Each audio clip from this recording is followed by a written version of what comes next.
আগে আরেকটা দেখো। এখানে যারা আছেন দায়িত্ববান লোকরা, এখানে একটা সরকারি প্রোগ্রাম ছিল, তা সত্ত্বেও আমাদের টাউন হলের অনুমতিটা দেওয়ায় আমরা 9 তারিখে প্রোগ্রামটা করতে পারবো।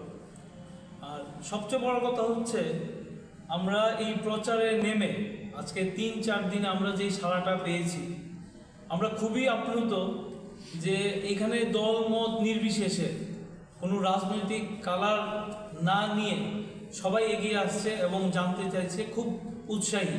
এটাই আমাদের একটা আরও প্রেরণা দিচ্ছে যে আগামী দিন যাতে আরও ভালোভাবে আমরা এই অনুষ্ঠানটা করতে পারি। এবং আমরা আশা করছি আমরা যেরকম সাড়া পেয়েছি দলমত নির্বিশেষে, যে ভালোভাবেই আমরা অনুষ্ঠানটা করতে পারবো। এজন্য আমি তেলিয়ামুড়ার প্রত্যেক সুনাগরিককে আমার হৃদয়ের অন্তঃস্থল থেকে, আমাদের এই কমিটির পক্ষ থেকে এবং আমার পরিবারের তরফ থেকে ওদের কাছে আমি কৃতজ্ঞতা প্রকাশ করছি। আমি আশা করছি আমাদের এই সুন্দর অনুষ্ঠানটাকে সাফল্যমণ্ডিত করতে আপনারাও এগিয়ে আসবেন এবং তেলিয়ামুড়ার প্রত্যেকটা সুনাগরিক এগিয়ে আসবেন। ধন্যবাদ। প্রথমেই ক্ষিতিশদেব মেমোরিয়াল সোশ্যাল ওয়েলফেয়ার কমিটির তরফ থেকে আপনাদের সাংবাদিক বন্ধুদের অভিনন্দন জ্ঞাপন করছি। আপনারা আমাদের আহ্বানে সাড়া দিয়ে উপস্থিত হয়েছেন। আমরা আগামী 9ই জানুয়ারি বৃহস্পতিবার বৃত্তি প্রদান অনুষ্ঠান করতে চলেছি। এটা নিয়ে 3য় বর্ষ চলছে। আগের 2টা বর্ষেও এরকম অনুষ্ঠান হয়েছিল। এবার একটু বিশেষ মাত্রা পেয়েছে, বিশেষ করে ছাত্রদের অনুপ্রাণিত করার লক্ষ্যে আমরা যাদের সান্নিধ্য পাচ্ছি, যাদের দেখে ছাত্ররা আরও বেশি অনুপ্রাণিত হবে এবং উজ্জীবিত হবে, আমরা পাচ্ছি আমাদের ত্রিপুরা রাজ্যেরই, কিন্তু বর্তমানে তিনি গভর্নর তেলেঙ্গানা স্টেটের শ্রী জিষ্ণু দেব বর্মন মহোদয়, এবং উপস্থিত থাকবেন আমাদের মাননীয় বিচারপতি সুভাষিস তলপাত্র মহোদয়, যিনি ফরমার চিফ জাস্টিস ছিলেন উড়িষ্যা হাইকোর্টের। আর থাকছেন শম্ভুনাথ রক্ষিত মহোদয়, ডক্টর শম্ভুনাথ রক্ষিত মহোদয়। উনি আমাদের ত্রিপুরা রাজ্যের এমবিবি কলেজের ফরমার প্রিন্সিপাল ছিলেন। এছাড়াও আমাদের মধ্যে আরও বিশিষ্ট অতিথিরা উপস্থিত থাকবেন স্থানীয়ভাবে। এই অনুষ্ঠানটা টাউন হলে সম্পন্ন হবে। এই অনুষ্ঠানে যে ছাত্ররা সম্বর্ধিত হবে তারা আমাদের এই এলাকারই 15টা স্কুল থেকে নির্বাচিত। ওই স্কুল থেকেই 2 জন করে নাম পাঠানো হয়েছে।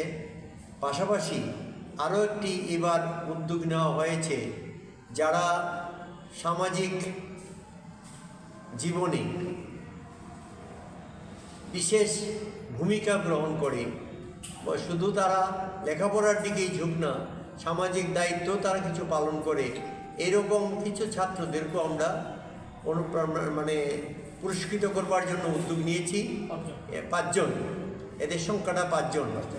এবং যদিও 15টা স্কুল থেকে নাম এসেছে, এর মধ্যে আমরা 5 জনকে বেছে নিয়েছি এবং তাদের হাতে পুরস্কার হিসাবে কিছু আর্থিক, যেটা আপনারাও জানেন, বিগত 2 বছর প্রত্যেক স্টুডেন্টকে 2000 টাকা করে দেওয়া হয়েছিল আর্থিক সাহায্য হিসাবে।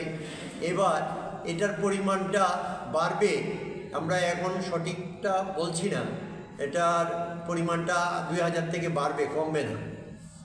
এবং এবার আরও 5 জনকে দেওয়া হচ্ছে, ওটা বাড়তি একটা আমাদের পুরস্কার, সেটাও আমরা একটু করবার জন্য উদ্যোগ নিয়েছি। আর এই অনুষ্ঠানে তাদেরকে সম্বর্ধনা দেওয়ার জন্য আমাদের তরফ থেকে এলাকার বিভিন্ন বিশিষ্ট ব্যক্তিবর্গ উপস্থিত থাকবেন। তারাও তাদেরকে অনুপ্রাণিত করবেন আগামী দিনে যাতে আরও সুন্দর ভূমিকা নিতে পারে এবং তাদের যে প্রয়াসটা বিভিন্ন দিক দিয়ে কাজ করার যে মানসিকতাটা সেটাও তাদের বৃদ্ধি পাবে। আপনারা হয়তো আরেকটা জিনিস জানেন, এই স্টুডেন্টরা শুধু লেখাপড়াই ভালো না, তারা আর্থিক দিক দিয়ে অসচ্ছল কিন্তু সম্ভাবনাময়, এই দৃষ্টিকোণ থেকে তাদেরকে বেছে নেওয়া হয়েছে। শুধু পরীক্ষার ফলাফলের উপরই নেওয়া হয়নি, তাদের আর্থিক সচ্ছলতারও গুরুত্ব দেওয়া হয়েছে, যেটা অন্যান্যবার আমরা করেছিলাম। কিন্তু এবার নিয়েছি যে 5 জনকে। এই 5 জন তারা শুধু পড়াশোনা না, তারা সামাজিক কার্যকলাপের মধ্যে তারা ভূমিকা রেখেছে। বিশেষ করে এই যে আমাদের রিসেন্টলি যে বন্যা ঘটে গেল, সেই বন্যা ত্রাণের মধ্যেও তাদের ভূমিকা রয়েছে। এরকম স্টুডেন্টদের আমরা বেছে নিয়েছি বিভিন্ন স্কুল থেকে। এরকম 5 জন পাবে, তারাও সমান পরিমাণ অর্থই পাবে। যান দুর্ঘটনা আছে, তারা তাছাড়া সামাজিক ক্ষেত্রে কেউ যদি খুব অভাব অনটনের মধ্যে পড়ে তাদেরকে তারা সাহায্য করেছে, কেউ খেতে পায় না তাদেরকে খাবার সরবরাহ করেছে। এমন কিছু ছেলে মেয়েও আছে এখনও দেখা যায়, তাদের মধ্যে এই গুণ